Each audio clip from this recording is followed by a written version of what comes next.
Hello ಸ್ನೇಹಿತರೆ, ನಮಸ್ತೆ ಎಲ್ರಿಗೂ. ನಾನು ಶಿಲ್ಪ.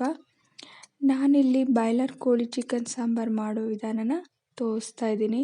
ಇದು ಮುದ್ದೆಗಾಗಿರ್ಬೋದು, ರೈಸ್ಗಾಗಿರ್ಬೋದು, ಚಪಾತಿ, ದೋಸೆ, ಇಡ್ಲಿ ಎಲ್ಲದಕ್ಕೂ ತುಂಬ ರುಚಿಯಾದ ಚಿಕನ್ ಸಾಂಬಾರು ಅಂತಲೇ ಹೇಳ್ಬೋದು. ಮತ್ತು ತುಂಬ ರುಚಿಯಾಗಿ ಕೂಡ ಇರುತ್ತೆ. ಮತ್ತು ಕಡಿಮೆ ಸಮಯದಲ್ಲಿ ಕೂಡ ಮಾಡ್ಕೋಬೋದು. ಹಾಗೆ ನನ್ನ ಚಾನಲ್ಗೆ ಯಾರೆಲ್ಲ ಸಬ್ಸ್ಕ್ರೈಬ್ ಆಗಿಲ್ಲ ಸಬ್ಸ್ಕ್ರೈಬ್ ಮಾಡ್ಕೊಳ್ಳಿ. ನಾವಿಲ್ಲಿ ಚಿಕನ್ ಸಾಂಬಾರು ಮಾಡೋದಕ್ಕೆ ಚಿಕನ್ ತೋರಿಸ್ತಾ ಇದ್ದೀನಿ. 1 kg ಚಿಕನ್ ತಗೊಂಡಿದ್ದೀನಿ. ಹಾಗೆ ಇದನ್ನು ಒಂದು 3 ಸಲ ಚೆನ್ನಾಗಿ ನೀಟಾಗಿ ತೊಳೆದಿಟ್ಕೊಂಡಿದ್ದೀನಿ. ಸ್ವಲ್ಪನೂ ನೀರಿಲ್ದಿರೋ ಹಾಗೆ ಹಿಂಡಿಟ್ಕೊಂಡಿದ್ದೀನಿ. ಹಾಗೆ ಇದಕ್ಕೆ ಮಸಾಲೆನ ರೆಡಿ ಮಾಡ್ಕೊಳ್ಳೋಕ್ಕೆ ಬೇಕಾಗಿರೋ ಪದಾರ್ಥಗಳು, ನಾನಿಲ್ಲಿ 1-2 ಈರುಳ್ಳಿನ ಕಟ್ ಮಾಡಿ ಇಟ್ಕೊಂಡಿದ್ದೀನಿ. ಹಾಗೆ 1/4 ಟೊಮೊಟೊ, ಹಾಗೆ 2 ಇಂಚು ಶುಂಠಿನ ಕಟ್ ಮಾಡಿ ಇಟ್ಕೊಂಡಿದ್ದೀನಿ. ಹಾಗೆ 1 ಹಿಡಿಯಷ್ಟು ಬೆಳ್ಳುಳ್ಳಿ, ಮತ್ತು 1 ಹಿಡಿಯಷ್ಟು ಕೊತ್ತಂಬರಿ, ಸ್ವಲ್ಪ ಪುದೀನ, ಹಾಗೆ ಅರ್ಧ ಬೌಲ್ ಕಾಯಿ. ಈಗ ಸ್ಟವ್ ಹಚ್ಬಿಟ್ಟು ಒಂದು ಬಾಣಲಿನ ಇಡಿ. ಹಾಗೆ ಅದಕ್ಕೆ ಸ್ವಲ್ಪ ಎಣ್ಣೆನೂ ಹಾಕ್ಕೊಳ್ಳಿ. ಎಣ್ಣೆ ಹಾಕ್ಕೊಂಬಿಟ್ಟು ಎಣ್ಣೆ ಬಿಸಿ ಆದ ನಂತರ ಅದಕ್ಕೆ ನಾವು ಕಟ್ ಮಾಡಿ ಇಟ್ಕೊಂಡಿದ್ದ ಈರುಳ್ಳಿನ ಹಾಕ್ಕೊಳ್ಳಿ. ಮತ್ತು ಬೆಳ್ಳುಳ್ಳಿ ಮತ್ತು ಶುಂಠಿ ಎಲ್ಲ ಹಾಕ್ಕೊಂಡು ಫ್ರೈ ಮಾಡ್ಕೊಳ್ಳಿ. ಫ್ರೈ ಮಾಡ್ಕೊಂಡಾದ್ಮೇಲೆ ಅದಕ್ಕೆ ಒಂದು 6 ಲವಂಗ ಮತ್ತು ಒಂದು 10 ಮೆಣಸು, 2 ಏಲಕ್ಕಿ, ಹಾಗೆ ಒಂದು 3 ಪೀಸು ಚಕ್ಕೆನೂ ಹಾಕಿ ಫ್ರೈ ಮಾಡ್ಕೊತಾ ಇದ್ದೀನಿ. ಹಾಗೆ 1 ಸ್ಪೂನ್ ಕಡಲೆನೂ ಹಾಕಿ ಫ್ರೈ ಮಾಡ್ಕೊತಾ ಇದ್ದೀವಿ. ಈಗ ಈರುಳ್ಳಿ ಎಲ್ಲ ಫ್ರೈ ಆದಮೇಲೆ ಟೊಮೊಟೊನೂ ಹಾಕಿ ಫ್ರೈ ಮಾಡ್ಕೋಬೇಕು. ಟೊಮೊಟೊ ಸ್ವಲ್ಪ ಸಾಫ್ಟ್ ಆಗೋವರೆಗೂ ಫ್ರೈ ಮಾಡ್ಕೊಳ್ಳಿ. ಹಾಗೆ ನೆಕ್ಸ್ಟ್ ಇದಕ್ಕೆ ಕೊತ್ತಂಬರಿನೂ ಹಾಕ್ಕೊಂಡು ಫ್ರೈ ಮಾಡ್ಕೊಳ್ಳಿ. ಕೊತ್ತಂಬರಿ ಮತ್ತು ಪುದೀನನೂ ಹಾಕ್ಕೊಂಡು ಫ್ರೈ ಮಾಡ್ಕೊಳ್ಳಿ. ಹಾಗೆ ಇದಕ್ಕೆ ಎಲ್ಲ ಫ್ರೈ ಆದಮೇಲೆ ಕೊನೆಯದಾಗಿ ಕಾಯಿನೂ ಹಾಕ್ಕೊಂಡು ಫ್ರೈ ಏನು ಮಾಡೋಕ್ಕೆ ಹೋಗಬೇಡಿ, ಹಾಗೇ ಸ್ಟವ್ ಆಫ್ ಮಾಡಿಬಿಟ್ಟು ಮಿಕ್ಸ್ ಮಾಡ್ಕೊಳ್ಳಿ ಸಾಕು. ಈಗ ಪೂರ್ತಿಯಾಗಿ ಮಸಾಲೆ ಮಿಕ್ಸ್ ಆಗಿ ರೆಡಿಯಾಗಿದೆ. ಇದೆಲ್ಲ ಫ್ರೈ ಮಾಡ್ಕೊಂಡ್ಮೇಲೆ ಇದನ್ನು ತಣ್ಣಗಾಗೋದಕ್ಕೆ ಬಿಡಬೇಕು. ತಣ್ಣಗಾದ್ಮೇಲೆ ಇದನ್ನು ಮಿಕ್ಸಿ ಜಾರ್ಗೆ ಹಾಕ್ಕೊಂಬಿಟ್ಟು ಎಲ್ಲ ನೀಟಾಗಿ ಗ್ರೈಂಡ್ ಮಾಡ್ಕೋಬೇಕು. ನುಣ್ಣಗೆ ಪೇಸ್ಟ್ ಆಗೋ ಥರ ಗ್ರೈಂಡ್ ಮಾಡ್ಕೋಬೇಕು. ಈಗ ಸ್ಟವ್ ಹಚ್ಬಿಟ್ಟು ಒಂದು ಕುಕ್ಕರ್ ಇಡಿ. ಕುಕ್ಕರ್ಗೆ ಒಂದು ದೊಡ್ಡ ಸ್ಪೂನಲ್ಲಿ 1 ಸ್ಪೂನ್ ಎಣ್ಣೆ ಹಾಕ್ಕೊಳ್ಳಿ. ಎಣ್ಣೆ ಹಾಕ್ಕೊಂಬಿಟ್ಟು ಎಣ್ಣೆ ಬಿಸಿ ಆದ ನಂತರ ಅದಕ್ಕೆ ಸ್ವಲ್ಪ ಕರಿಬೇವು ಹಾಕ್ಕೊಳ್ಳಿ. ಕರಿಬೇವು ಹಾಕ್ಕೊಂಡು ಮತ್ತು ನೆಕ್ಸ್ಟ್ ಇದಕ್ಕೆ ಈರುಳ್ಳಿನೂ ಹಾಕ್ಕೊಳ್ಳಿ. ನಾನು ಮಸಾಲೆಗೆ 2 ಹಾಕಿದ್ದೆ. ಈಗ ಇದಕ್ಕೆ ಒಂದು ಕಟ್ ಮಾಡಿ ಹಾಕಿದ್ದೀನಿ. ಈಗ ಇದನ್ನು ನೀಟಾಗಿ ಫ್ರೈ ಮಾಡ್ಕೊಳ್ಳಿ. ನೆಕ್ಸ್ಟ್ ಇದಕ್ಕೆ ಒಂದು ಚಿಟಿಕೆಯಷ್ಟು ಅಡುಗೆ ಅರಿಶಿನ ಹಾಕ್ಕೊಳ್ಳಿ. ಹಾಕ್ಕೊಂಡು ನೀಟಾಗೆಲ್ಲ ಮಿಕ್ಸ್ ಮಾಡ್ಕೊಳ್ಳಿ. ಈಗ ನಾವು ಚಿಕನ್ನ ನೀಟಾಗಿ ತೊಳೆದು ನೀರೆಲ್ಲ ಹಿಂಡಿ ಇಟ್ಕೊಂಡಿದ್ವಲ್ಲ ಅದನ್ನು ಹಾಕಿ ಮಿಕ್ಸ್ ಮಾಡ್ಕೊಳ್ಳಿ. ಹಾಗೆ ಇದು ನೀರೆಲ್ಲ ಬಿಟ್ಟು ಚೆನ್ನಾಗಿ ಫ್ರೈ ಆಗಬೇಕು. ಆ ಥರ ಫ್ರೈ ಮಾಡ್ಕೊಳ್ಳಿ.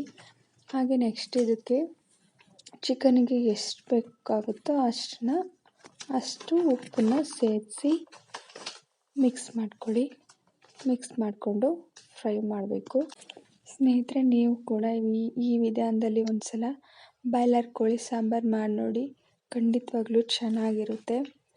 ಬರೀ ಫಾರಮ್ ಕೋಳಿ ಅಷ್ಟೇ ಸಾಂಬಾರು ಟೇಸ್ಟು ಅಂತ ಅಂದ್ಕೊಂಡಿದ್ದೀರಲ್ವ, ಈ ಸಾಂಬಾರು ಕೂಡ ಟೇಸ್ಟ್ ಇರುತ್ತೆ. ಒಂದು ಸಲ ಈ ವಿಧಾನದಲ್ಲಿ ಟ್ರೈ ಮಾಡಿ. ಈಗ ಅದು ನೀರು ಬಿಟ್ಟು ಚೆನ್ನಾಗಿ ಫ್ರೈ ಆಗಬೇಕಲ್ವ, ಅದಕ್ಕೆ ಮುಚ್ಚಿಟ್ಟು ಈಗ ತಣ್ಣಗಾಗೋಕೆ ಬಿಟ್ಟಿರೋ ಮಸಾಲೆನ ಜಾರ್ಗೆ ಹಾಕ್ಕೊಂಡಿದ್ದೀನಿ ನೋಡಿ. ಈಗ ನೆಕ್ಸ್ಟ್ ಇದನ್ನು ನುಣ್ಣಗೆ ಪೇಸ್ಟ್ ಆಗೋ ಥರ ಗ್ರೈಂಡ್ ಮಾಡ್ಕೊಂಬಂದಿದ್ದೀನಿ ನೋಡಿ. ಈಗ ಈ ಮಸಾಲೆನ ನೋಡಿ, ಈಗ ನೀರೆಲ್ಲ ಬಿಟ್ಟು ಚೆನ್ನಾಗಿ ಫ್ರೈ ಆಗಿದೆ. ಈಗ ಇದಕ್ಕೆ ನಾವು 3 ಸ್ಪೂನಷ್ಟು ಧನಿಯಾ ಪುಡಿನ ಹಾಕ್ಕೊತಾ ಇದ್ದೀನಿ. ಹಾಗೆ 1 ಸ್ಪೂನಷ್ಟು ಖಾರದ ಪುಡಿನ ಹಾಕ್ಕೊತಾ ಇದ್ದೀನಿ. ಸ್ವಲ್ಪ ಖಾರ ಜಾಸ್ತಿ ಇದೆ, ಅದರಿಂದ 1 ಸ್ಪೂನ್ ಅಷ್ಟೇ ಹಾಕ್ತಾಯಿದ್ದೀನಿ. ನಿಮಗೆ ಖಾರ ಎಷ್ಟು ಬೇಕೋ ನೋಡಿ ಹಾಕ್ಕೊಳ್ಳಿ.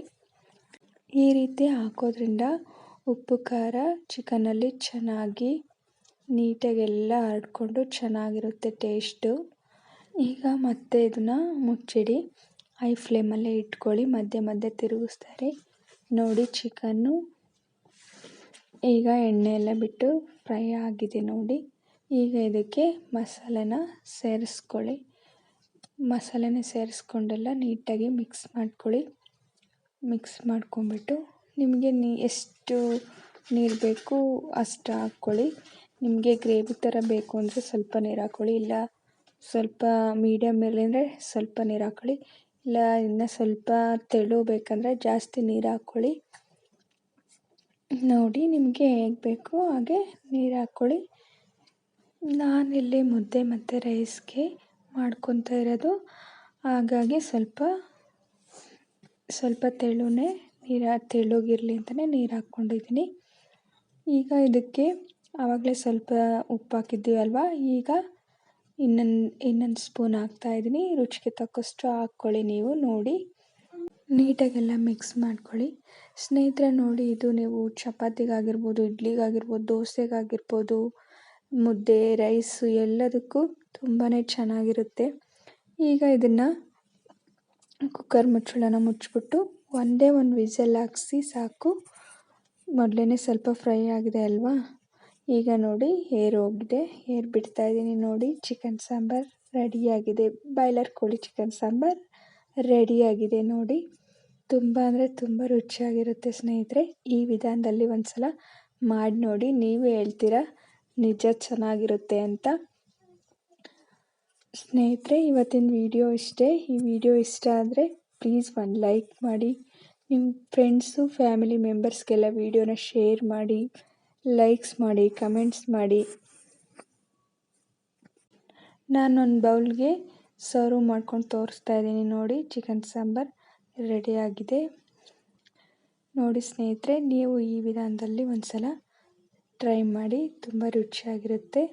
Thank you for watching.